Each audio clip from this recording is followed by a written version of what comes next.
And Michael, we are back with fans, sold out crowds, a pay per view, three title fights. Insanity happened this past weekend. So we're going to jump right in and talk about that. First, let's talk about just having fans back, the energy that was in the arena, how it affected the fighters, how it affected the outcome of these fights. I mean, how much more fun was it for you as a fan just watching at home to feel that energy, to see that crowd, to see fans trying to get their high fives and all that kind of stuff?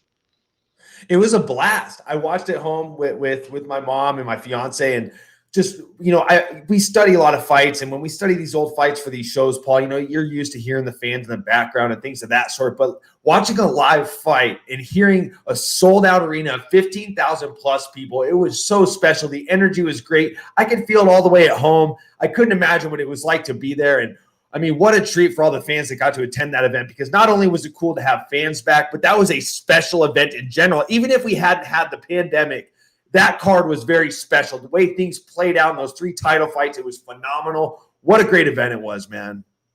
Yeah, you're right. I mean, that event, whether this happened to us and we ever had a shutdown to begin with, was going to be magical and epic to begin with. But having it be the first one, the first real sold out crowd, obviously, we dabbled in having a little bit of a live audience on Fight Island for the Conor McGregor Poirier fight, but it was nowhere near as electric as even watching this at home myself. I was at a friend's wedding, at a bar, gathered around a cell phone on my Fight Pass watching this, and you could still feel the energy and feel the atmosphere in that arena. Just mind blowing to me. And we're not going to have them every single weekend quite yet, but now it's something for us to really look forward when we have these big pay-per-views. We have the other one in May coming up where we're going to have a big pay-per-view and a big sold-out crowd in Texas. So these are things fans I know are going to really be looking forward to and wanting to get a hold of those tickets, which I'm sure are going to be hard to come by. But, I mean, let's go right into it and talk about Kamaru Usman. I mean, you want to talk about somebody that came into this sport, who had the credentials as a wrestler, who was a grinder, was strong, had the endurance. We knew that all about Usman. But now, in the last couple fights, since working with Trevor Whitman, and let's give Henry Hooft his credit too, right? Because he's been raising him up to this point, still looks at him as a mentor and a coach as well. But the striking, he's so much more comfortable on his feet. The jab is lightning fast. And now we're adding in this dynamite right hand. What were your thoughts in that fight and his striking in general?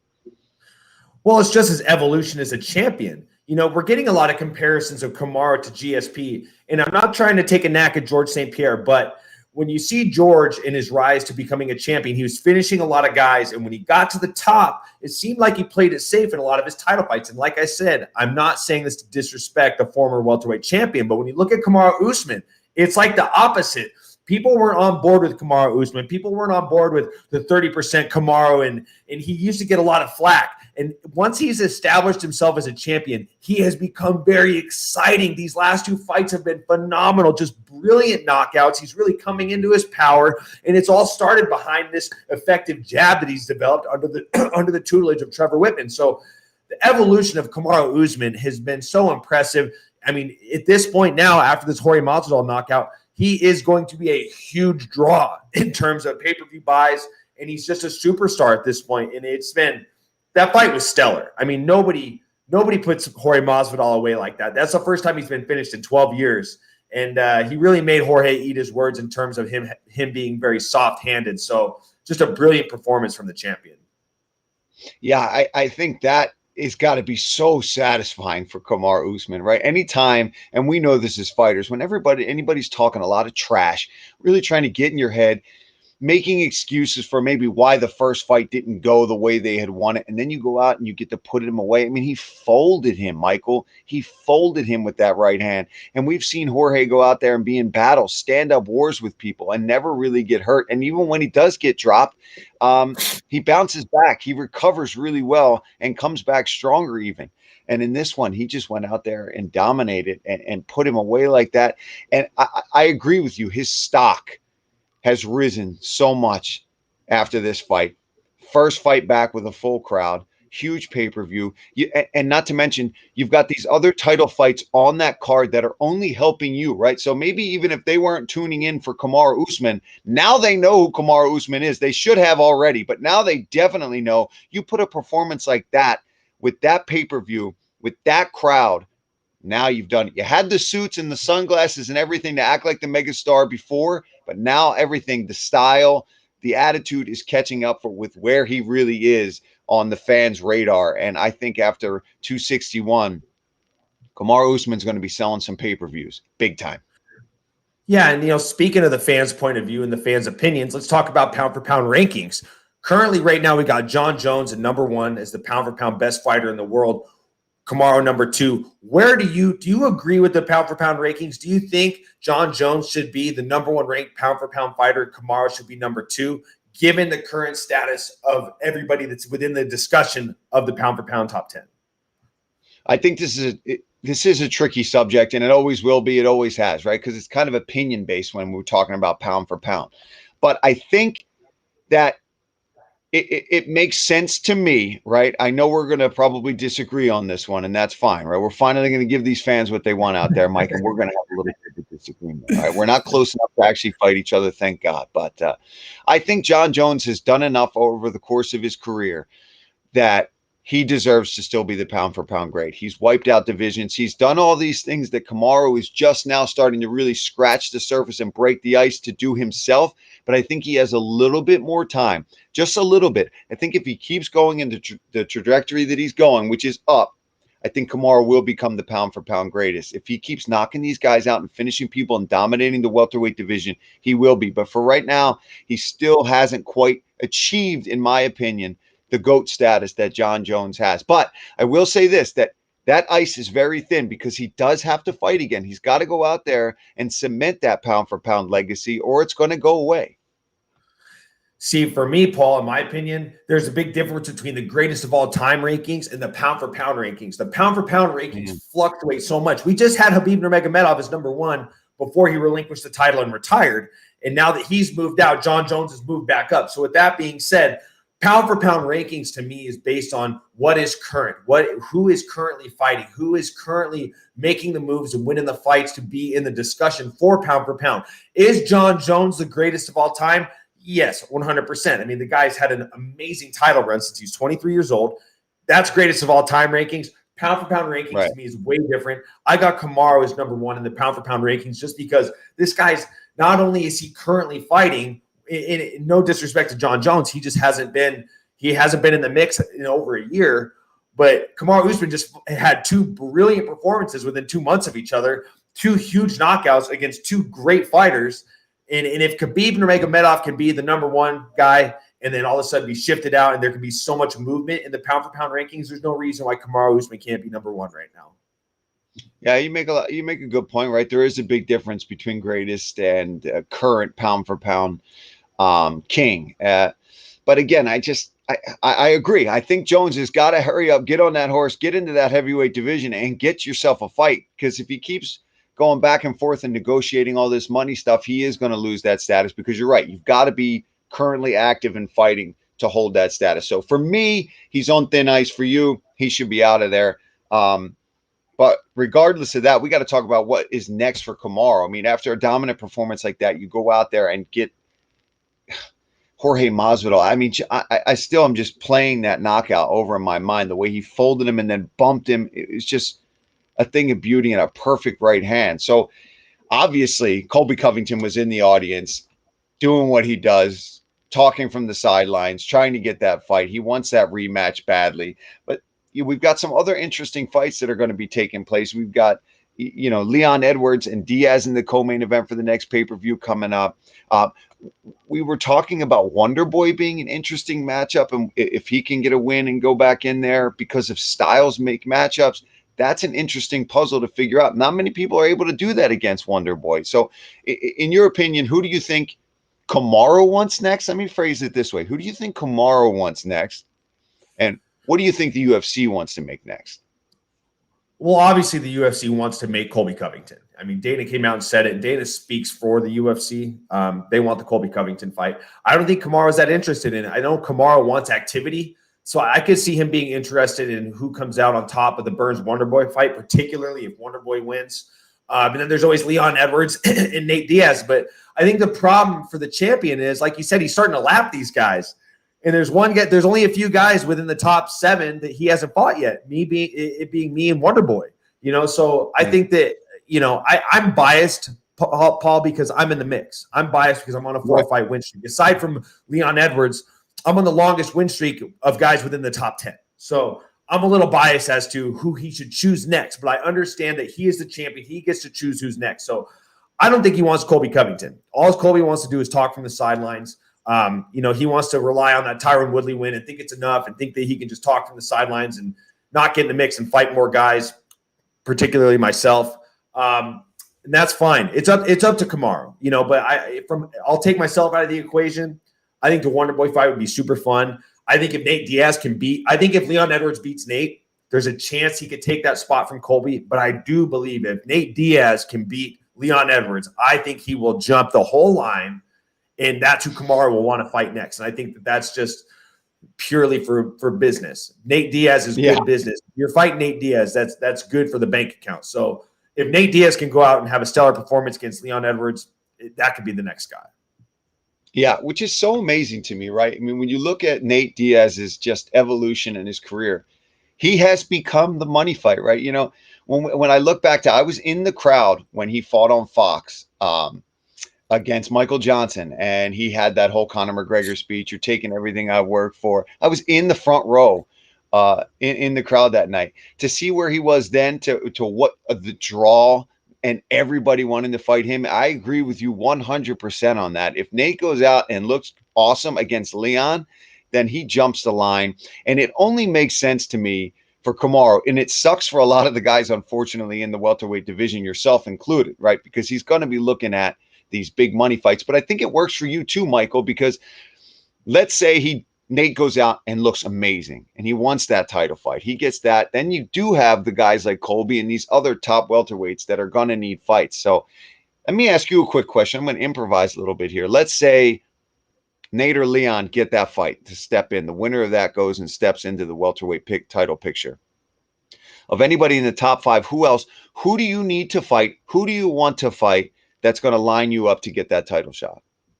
Colby Covington. I want Colby. I want to settle who's the best in the Northwest. I can't say it enough. I was texting Chael the other day. Like, get this guy to fight me. Like, let's settle. And if he beats me, he beats me. I don't care. I want to fight the best guys. I've been in the UFC for 9 years. Give me my shot. I'm on a 4-fight win streak. You can't sit and wait for a title fight and just talk a bunch of crap from the sidelines and be disrespectful. Like, get out there and shut me up, dude. I'm here clamoring for a fight. There's not a lot of guys that are beating down Colby Covington's door for a fight. I'd like to think I'm in the front of the line. I could go on this all day, Paul, but let's transition into the co-main event.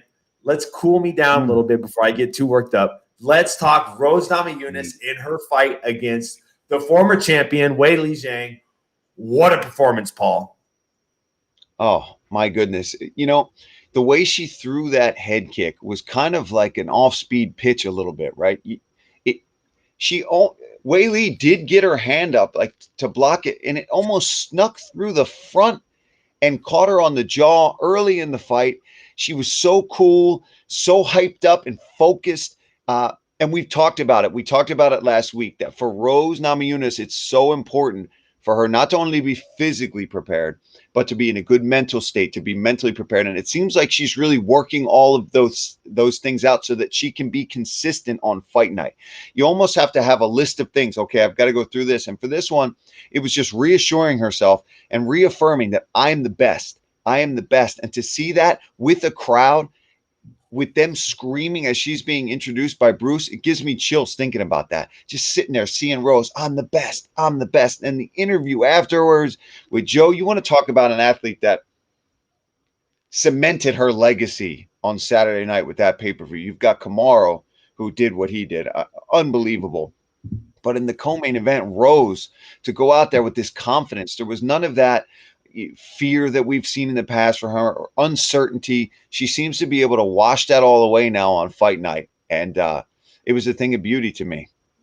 How about you? Oh, 100%. It was unreal. And Rose's best performances have been when she's been in this type of state where she's giving herself these positive affirmations. It reminds me of when she fought Joanna.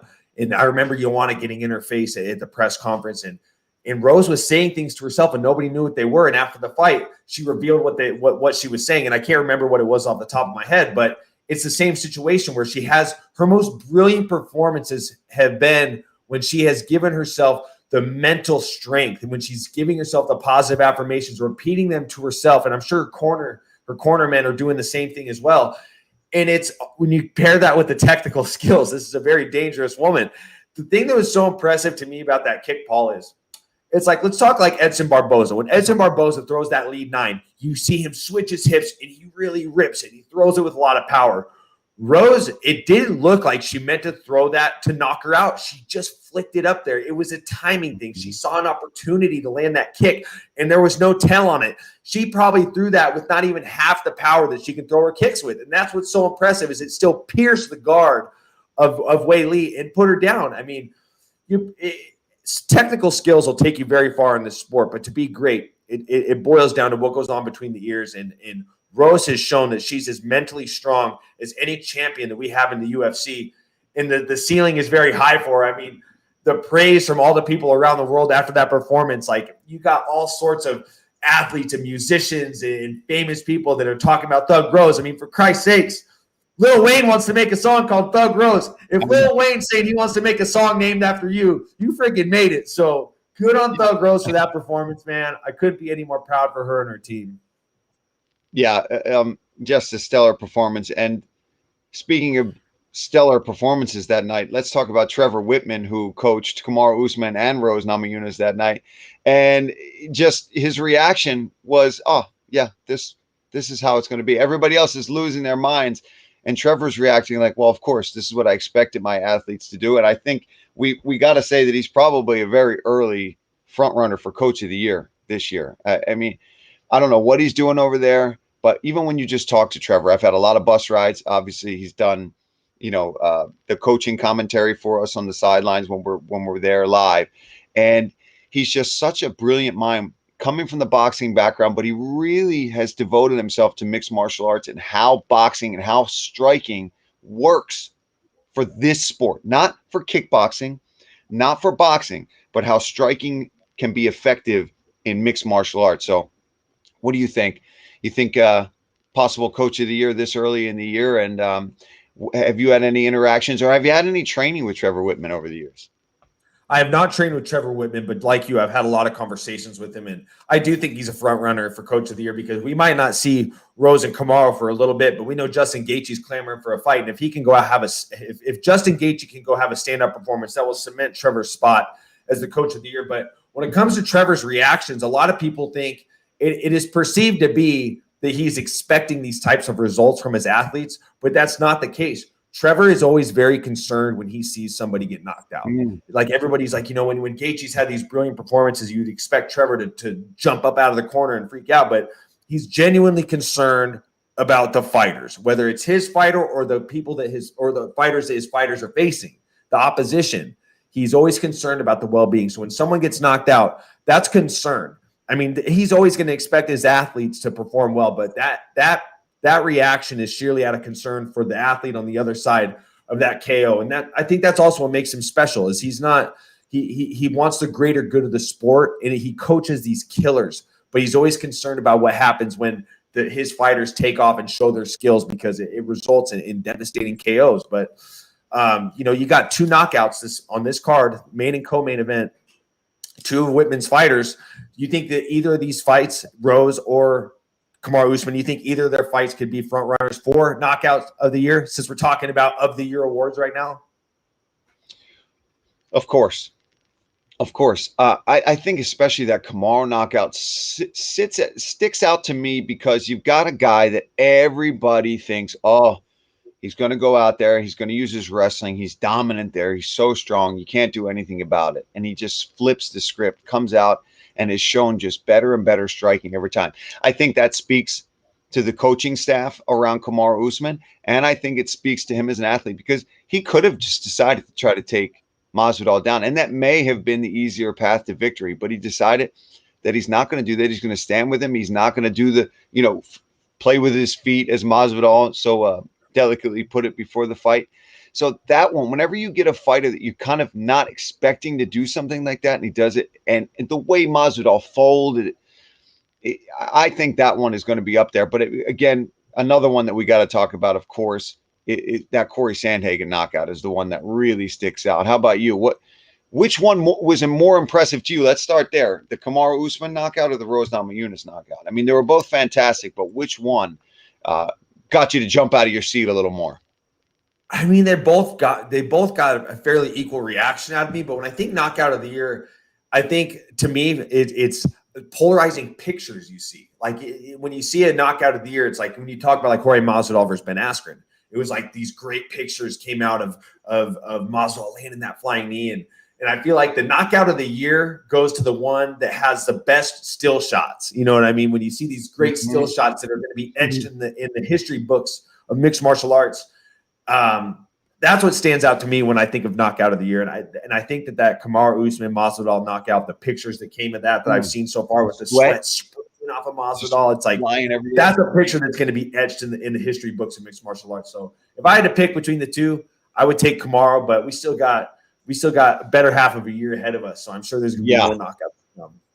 Yeah, but you can picture, right? You're right. You can see that photo up at the apex, on one of the walls or at the PI or something, and it's just you're gonna remember where you were, what the build up to that fight was. The knockout of the year is not just like you said. It's not just that little moment, but it's everything that surrounds it and the aura around that particular knockout. And speaking of just dominance and having knockouts of the year and knockout performances, Valentina Shevchenko. Is there? I'm realistically asking you. Do you think there is anyone in her division right now that even stands a chance? And I say that respectfully because she is just so far above the competition in every fight that she's had, and it only seems to be getting worse. Yeah, man. I don't see anybody out there that can challenge her yet. I mean, I know there are females clamoring to fight her. I know Joanne Calderwood's always wanted a shot. I know Lauren Murphy wants a shot.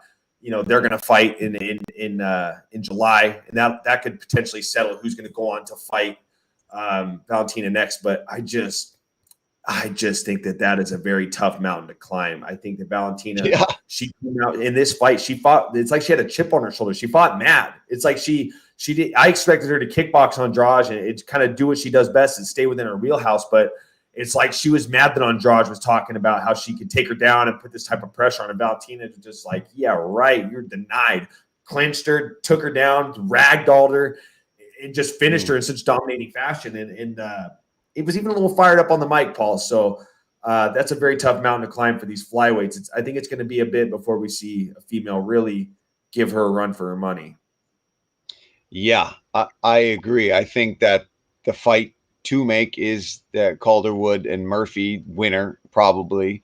But again, if I'm these ladies and I know these women and I respect them and I think they're phenomenal fighters, let me start with that. But I know I wouldn't be raising my hand like that in class trying to get that fight anytime soon. I just think that she's so much more strong than a lot of these. I think that's really what it is. And she showed that in this fight, that it's not just her striking. It's not just her skills on the feet. It's just her pure dominance when it comes to grappling, wrestling, jiu-jitsu, wherever she wants to take this fight. She can almost flip a coin in the back. How do I want to beat these girls when I get out there tonight? And that just happened to land on grappling that night and ground and pound and using her dominance on the ground. But obviously, we know Dana's not very interested in her fighting Nunes again. So it really limits the amount of people to those two women, I think. Is there anybody else out there that we should keep an eye on for somebody in that division that could be the next contender that maybe isn't on our radar as much? I mean, it could be like a Miranda Maverick. I mean, Alexa Grasso is making her way up the rankings now that she's moved up to flyweight. But it's at this point, Valentina is going to be that champion that whatever female just calls Dana up is like, hey, I want this fight. They're probably going to give it to her because there's not going to be a ton of females. There's not going to be a ton of fighters that want to fight Valentina Shevchenko. But I mean, when you talk about the pound for pound conversation for all time best female fighters, Paul, Where do you have Valentina ranked? I mean, we've seen great champions. We've seen the Chris Cyborgs. We've seen the Holly Holmes, Amanda Nunes, Valentina Shevchenko, Ronda Rousey. Where do you have her ranked in the pound for pound talk for female fighters?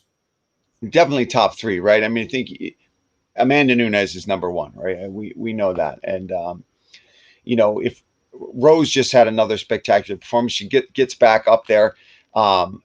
And I think if she can continue to dominate that, then those two can go back and forth on maybe 2 or 3. But I definitely think probably number 2 right now. I mean, if you really look at somebody that's got a division, is cleaning it out, is taking on all challengers whenever the UFC needs her to fight and defend that belt, she does it and does it in dominant fashion. She was even able to be competitive against Amanda Nunes at 135 pounds, a weight class that is not her own, and arguably maybe won at least one of those fights, depending on how you looked at that fight. So I think you've got to put her right under the greatest of all time, considering that she is the one that has competed so closely with her. Then when she decided to move down to a different weight class, she's just absolutely been wiping it out. I mean, so number 2 for me, Mike. Number 2. Yeah, I mean, and I'm sure that the fact that most people, most pundits, most critics would say that Valentina is number 2 behind Amanda Nunes, that's always going to haunt her. And I think that's why she wants that third fight, because she got so close to beating Amanda Nunes. That's always going to kind of be a monkey on her back for a long time. But, still to be number 2 in the pound for pound talks for best female fighters of all time. I mean, she could be in the talks for pound best fighter of all time, in the top 10 for any gender. She's that good, but unfortunately she's stuck behind the lioness, and it's not a terrible place to be, honestly. No, I mean, Amanda's so dominant, so amazing, great person. Both these women, I mean, fantastic human beings and even better fighters. But let's move on. There was some weird, gruesome things that also happened on Saturday night, and this is the realness of our sport, right? It's not all glory. It's not all pound for pound greats. It's not going out and celebrating your victories with your championship belts.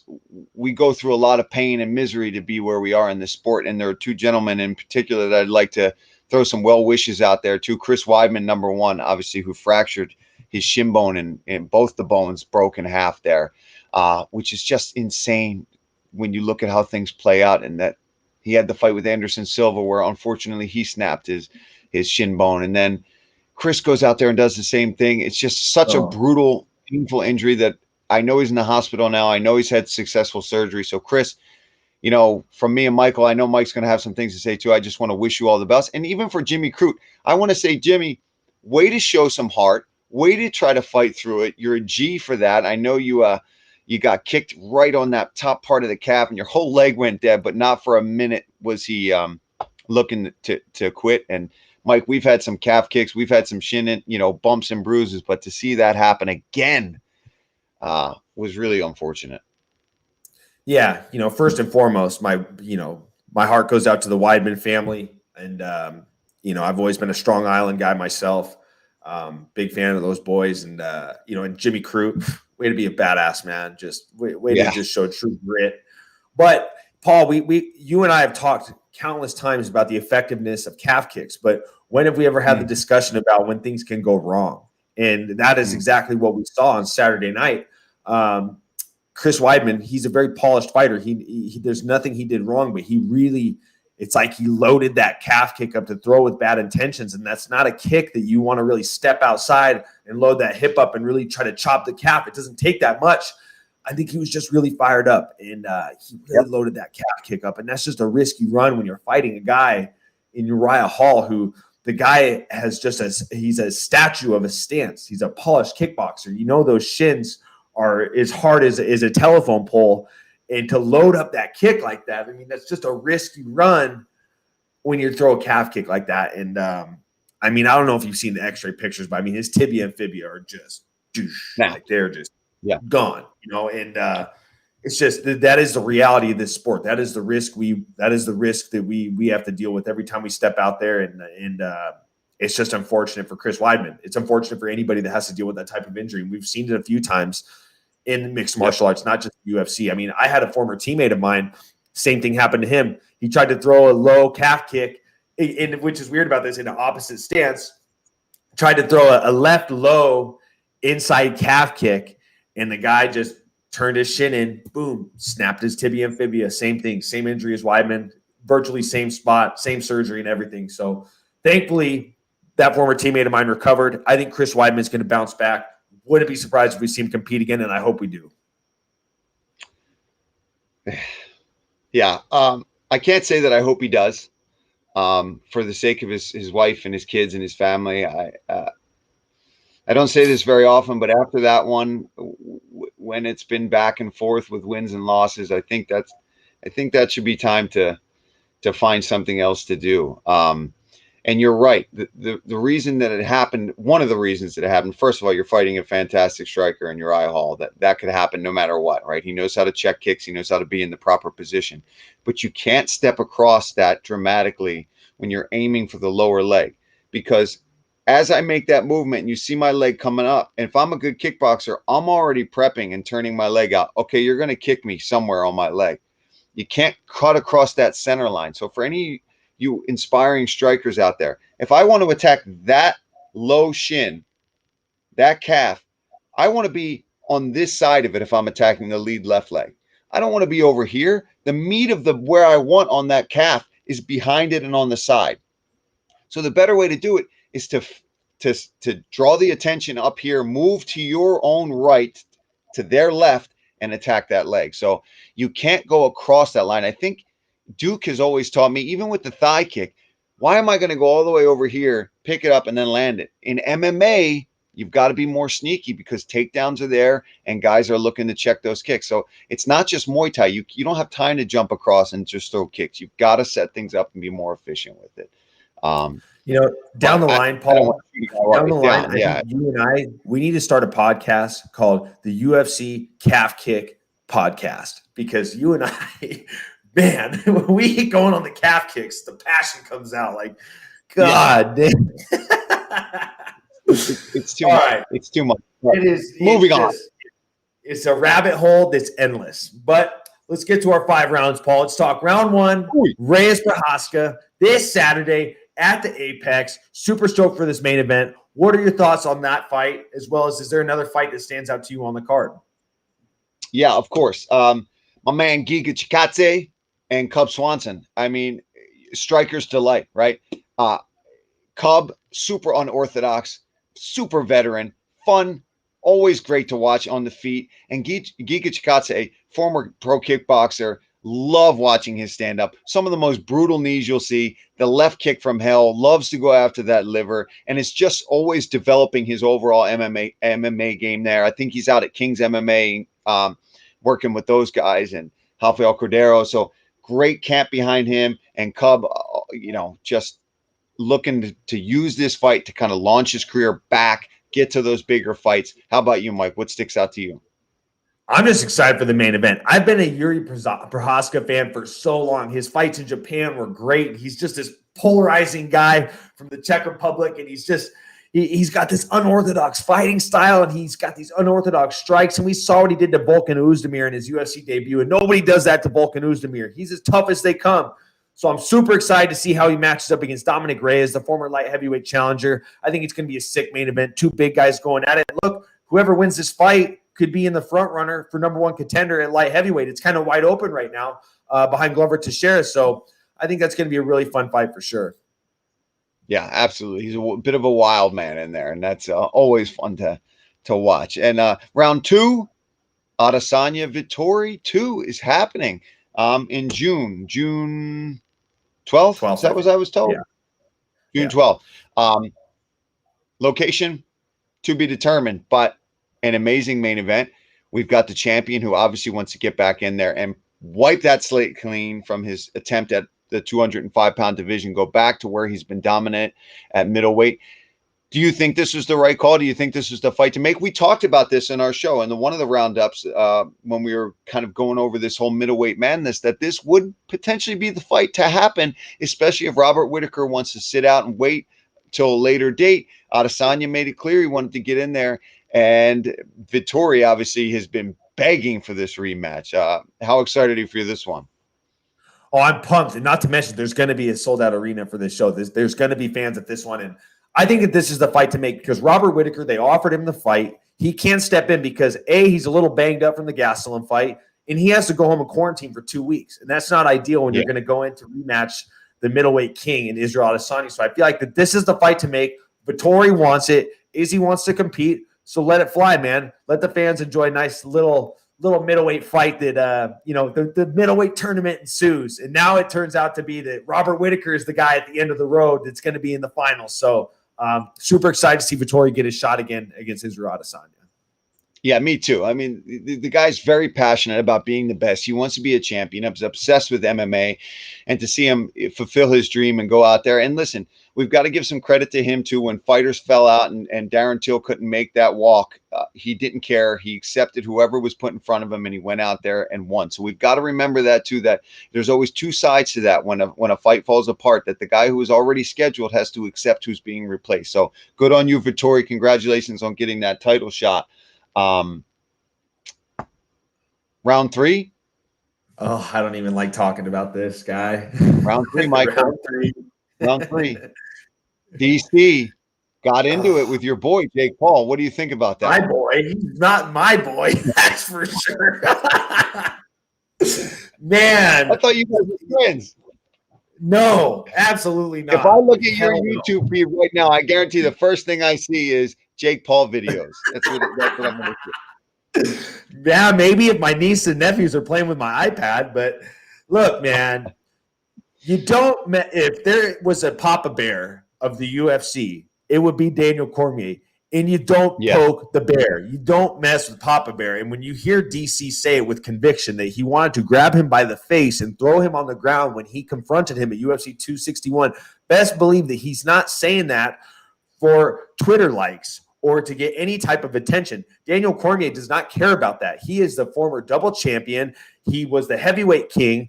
He doesn't care about any of this hoopla. He really, if it was up to him, he would have ragtagged him right there on the spot. Jake Paul don't want that. He don't want those problems. He don't want those problems at all, especially if DC ain't going to chase. DC don't need a paycheck. DC was the heavyweight champion. He's living good. His bank account's fine. Yeah. He doesn't got to chase the payday in boxing. And if Jake Paul really had the stones to step into the octagon with Daniel Cormier, he would come out a different man. He would never be the same again. And I genuinely concerns me because I don't think that kid knows what kind of mess he'd be getting himself into. No, he does not, and he doesn't care. He's just trying to get all the attention, and that's the difference. Real quick, we got to move on. We're rushing around here, but yeah, that's the difference. MMA, we can step into other sports. Not many people have the balls to step into our sport, so that's a nice little shout out to all you guys that want to try to coax all of us into boxing. Come on into our world and see how quickly you last. Anyway, round 4. Let's move on. Nick Diaz, man, wants to make his return. Dream matchup, go. I'm going Robbie Lawler. I think Lawler's looking for a fight. Lawler still has a big name value. He wants to compete, and what a fun fight that would be. Their first fight was great. So just right off the top of my head, I'm going Robbie Lawler, Nick Diaz too. What about you, Paul? I think that's a good fight. Yeah, I'm going to go with Carlos Condon. I think that's another legend out there who's still active, that has had a fight with him. There was some bad blood there in the past. I'd like to see that fight. I think that, and some honorable mentions too we can talk about real quick. Masvidal would obviously be a fantastic. Donald Cerrone if he gets through Diego Sanchez, which he will. And Conor McGregor, depending on what happens with him. Let's say he loses this rubber match. That'd be a fantastic fight to go and fight Nate's brother and older brother, Nick. Let's talk about superstitions. Round 5, real quick, Mike. And mental prep. We saw Rose kind of doing that mantra of telling herself that she's the best. Is there anything that you do superstitiously or have a routine of doing on fight night or the time leading up to it that you do every single time and must do before a fight yourself? Yeah, 100%. I have this hat that I've worn to every single one of my fights going all the way back to my amateur days. That was 13 years ago. So I cannot go into a fight week without that hat, to a point where I actually had to have my friends break into my apartment before I fought at UFC 173 because I forgot the hat at home when I was doing camp in Las Vegas. So they knocked out the window in my kitchen in my old apartment, climbed in, got the hat, put some saran wrap over it, brought me my hat in Las Vegas. I can't fight without that hat. Yeah. This has gotten less severe, but for me, it was, I used to always clean shave for the day of weigh-ins. That was just a superstition that I got into very early on in my fighting career. But then I started growing the beard like manly men that we are, that we do. And I was like, oh, well, what am I going to do? I used to shave it off. I used to grow a beard and then shave it off on weigh-in day just because of the superstition. So I would have a beard for training camp, but then on fight night, everybody only knew me as a clean shave. But to counter that, I recently just started shaving the cheeks with a razor just so that I could say, well, I technically shaved on weigh-in day as a superstition. But I listen, wish you'd go that's back it to the for us. rat tail, honestly. I wish the superstition Oh my was God, the rat tail. that was another superstition for a while. I go through too many. There was red. There's certain underwear I've got to have. There's jock strap Oh, stuff. I can go the on all dragon day tail, when we're baby. talking about. Yeah, the dragon tail. Yeah, that thing was so ugly but awesome at the same time. Reyes Prohaska this Saturday night. We're going to be joining you guys back in 2 weeks from now. Enjoy the fights this weekend. Go back, watch that pay-per-view again if you haven't seen those fantastic fights in the crowd. I'm Paul Felder, joined as always with Michael Chiesa. Mike, say your goodbyes. Peace out, everybody. Enjoy the fights this weekend. You can catch me on the pre-fight and post-fight show. Enjoy the show, ladies and gentlemen. Yes, sir. Peace out, guys.